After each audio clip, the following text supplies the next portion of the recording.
Mayor, magandang hapon po sa inyo. Maraming salamat po sa pagkakataong ito.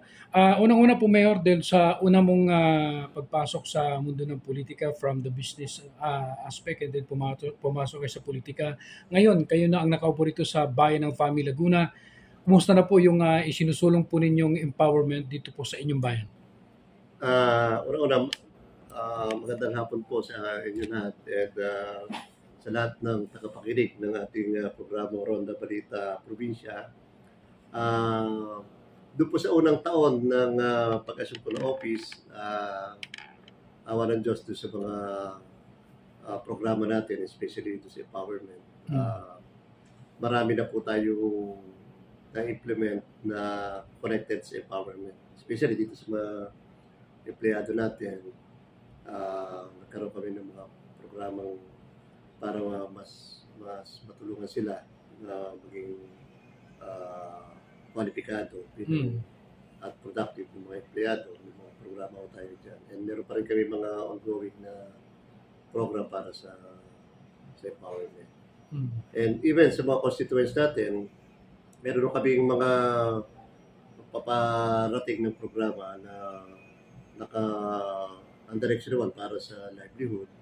Kasi naniniwala ako na pag ang tao well-equipped at saka talagang na-educate natin to follow na yung ibang So, basta maibigay mo lang, may guide mo sila doon sa kailangan nilang matutunan para at least unti-unti mai-uplift natin yung buhay ng mga tao. Pero Mayor, ano yung pinakamalaking ano mo ngayon, target ngayon na ilan yung magkaroon ng trabaho dito sa inyong bayan? Hanggat maaari, siyempre, mataas yung bilang na tinitingnan natin. Pero meron kaming mga proposal sa iba't ibang national agency na katulad ng DOLE.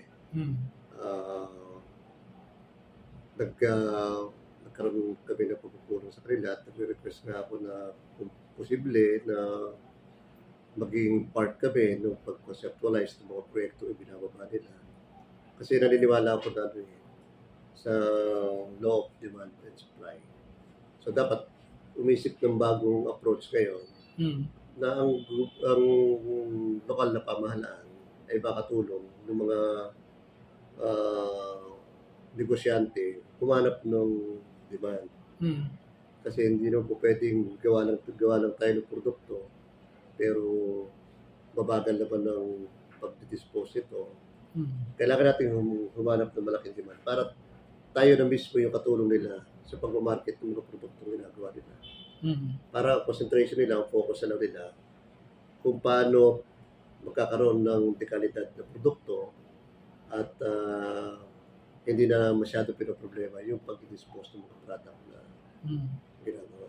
Pero po ba ngayon sa ongoing, sa kasalukuyan, ano po mga ongoing na may transaction kayo na para matulungan yung ating mga kababayan dito sa FAMI when it comes dun sa livelihood program na yun? Ano po ba ito, Mayor? Ano pong mga programa ito nakatutok na ano po, infrastructure ba ito? Anong klaseng trabaho po na para maibibigay po sa kanila? Sa infrastructure, marami kaming nakaabang na proyekto para sa infra at ang request nga rin namin doon sa mga papasok na programa, even yung manpower para sa infrastructure na ito. Dito na rin magaling sa ang bayan ng Fagi. Katulad halimbawa, itong paparating na proyekto natin na may papasok ang Jollibee sa construction noon, ang request namin, lahat na empleyado para sa Jollibee, dito na rin magagaling. Even doon sa construction, kumari, dito na rin sa bayan ng Fagi. At meron din kaming mga paparating pang programa para sa manpower naman na i-train natin yung mga constituents natin para maging fit doon sa hinahanap naman itong mga magiging partners natin. Yun yung sinasabi ko. Demand and supply. Kahit sa tao. Kung nangangailangan ng malaking bilang ng mga manggagawa, kailangan i-train mo muna or i-ready mo itong mga to doon sa trabaho pupuntahan nila. Kasi hindi po pwedeng, para ma-sustain, ma-maintain, kailangan yung binibigay mo sa partner mo para sa demand na hinahanap nila. Talagang mga dekalidad na mga manggagawa, hindi na produkto, pati mga manggagawa. Pero usually ang FAMI kilala sa, 'di ba? Kayo'y producer ng kawayan. Kumusta na po ito, Mayor? Dahil isa po ba ito sa magbibigay din ng trabaho sa inyong bayan? Actually, bumiyahe kami nung last July sa Kyoto, sa Japan.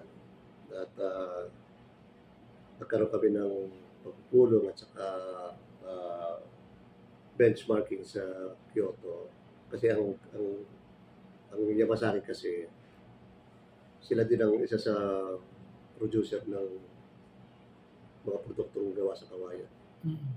So, doon, willing naman sila na i-share sa atin kung ano yung mga technologies nila at saka mga ideas, even the demand.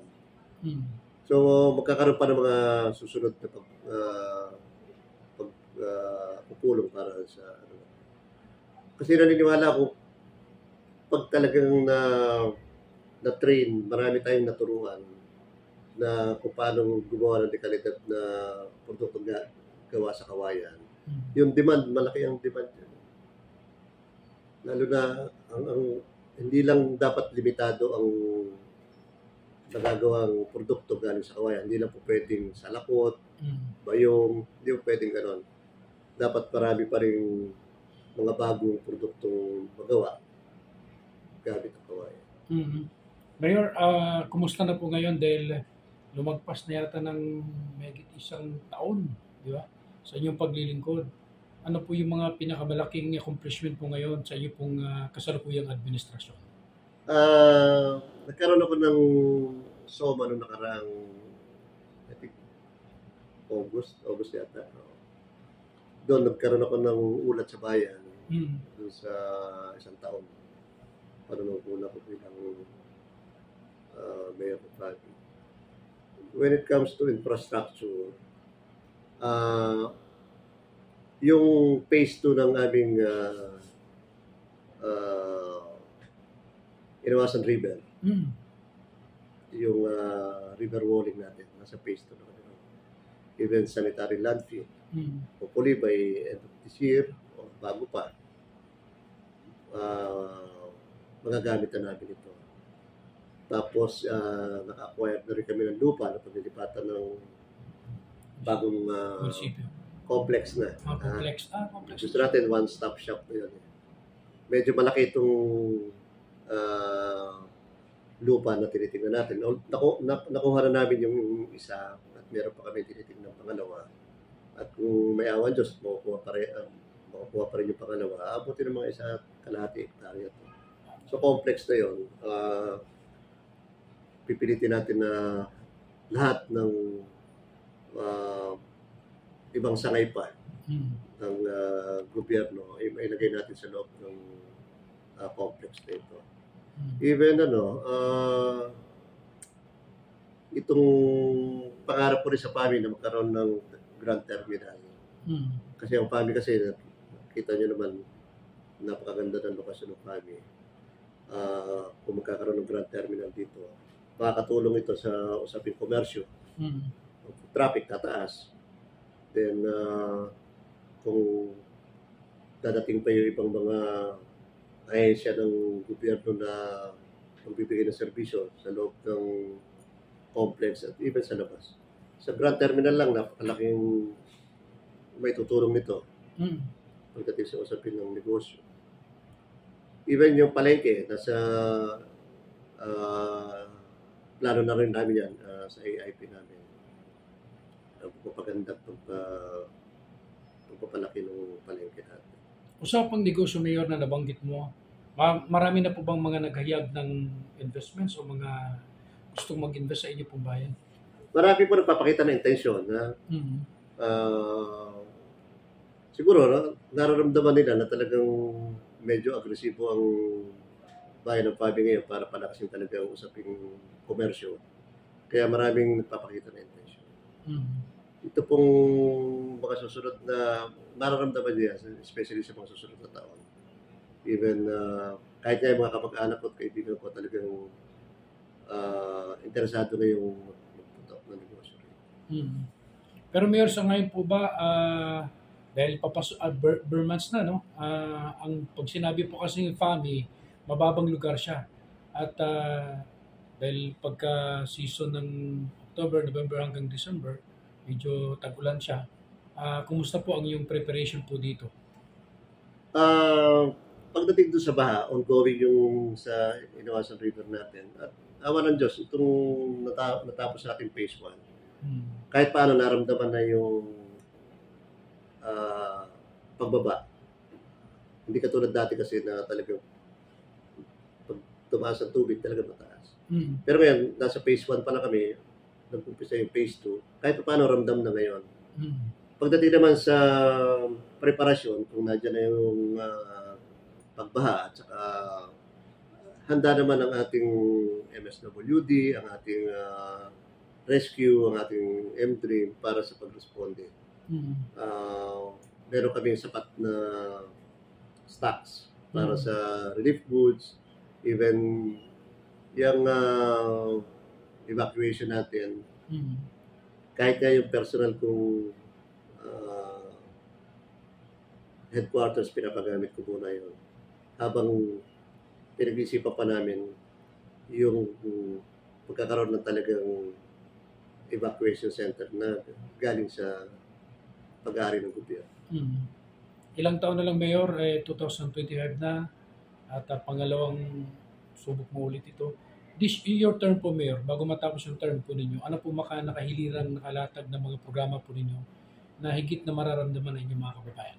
Lang po munisipyo, di malaking makikita na ng mga kababayan natin na sa pagtutulong-tulungan. Hindi lang naman ako yan Nasa Sangguniang Bayan, ng aking mga department heads, pagtutulong-tulungan ng mga pamilyanyos. Nangyayari itong pangarap namin ito. At itong mga programang binanggit ko kanina, may awan Diyos, bago matapos ang unang termino, makikita nilang na umpisa na yan at maaaring may mga natapos na doon. So, since sabi nyo nga, malapit yung 2025, basta ang focus ko ngayon, itong unang termino, may paramdam sa mga kababayan ko na yung intention ko talagang mag-ambag para sa pagbabago at kaunlaran ng bayan ang nararamdaman. Mayor, doon tayo sa panghuli. Kaugnay doon sa sustainability ng food, sustainability ng inyong pong bayan. Dahil marami kayo dito palayan. So, kumusta po ito, Mayor? Marami po ba kayong mga programa dito para sa mga magsasaka natin?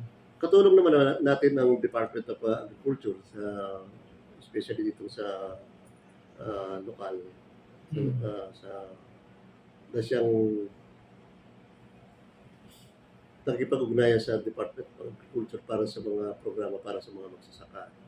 Ako nga, kung may mga suggestion ako na kung hindi lang para sa palay, kung maaari makaisip pa rin kami ng ibang alternatibong pananim na siyang susuporta sa panahon na mababa ang presyo ng palay o katatapos ng umani ng palay, ano ba yung mga pwede pa namin subukang pananim na maaaring makatulong. Hindi natin alam, baka doon sa mga susubukan nating bagong pananim, doon natin makita na mas produktibo pa na itong mga bagong uri ng pananim na ito. Susubukan. Okay, Mayor. Panawagan po sa inyong mga kababayan sa ano pang mga aasahan nila sa inyo pong tuloy-tuloy na mga programa. Sa akin po mga kababayan, katulad ng binanggit ko noon, kahit nung panahon pa lang na ako lumalapit sa inyo para supportan yung aking kandidatura noon. Gagawin ko po lahat para kung ano man yung kakayanan kong mag-ambag para sa bayan natin, ay mararamdaman. At ang isang malaking pangarap ko talaga sa bayan ng Pabin na unti-unti namang nakikita ko ngayon ay yung unification, yung unity. Dahil gusto ko mangyari ang bayan ng Pami, hindi masyadong nakakiling sa politika, kundi mas gusto kong nagkakaisa tayo na ang intensyon natin pare-parehas. Unti-unti na mayangat ang ating bayan. Na kung ang politika nagiging hadlang sa pag-asenso ng isang bayan, pilitin ho natin pagtulong-tulungang mabawasan o mawala. At maaari nga mawala yung pagkiling. Kasi pag masyadong mabagal talaga ang usad ko. So, yun po pakako ko sa inyo noon na mag-aambag talaga ako. Hindi ko ba makukumpleto lahat ng pinapangarap nyo sa bayan ng Panginoon, pero siguro dito sa inyo. Maraming mababawas sa mga tulong natin. So, ang pakiusap ko po, supportahan ninyo kung ano yung programang inilalahad natin ngayon sa bayan ng Panginoon. At kung maaari, yung mga ordinasyon meron tayo at pinapatupad namin, supportahan nyo po. Katulad na sinabi ko noon sa soma ko noon, yung contribution ninyo ay pagtalima lang sa mga pinapatupad natin, nag-aambag na kayo sa pagulad ng bayan. Maraming salamat po, Mayor. Maraming salamat.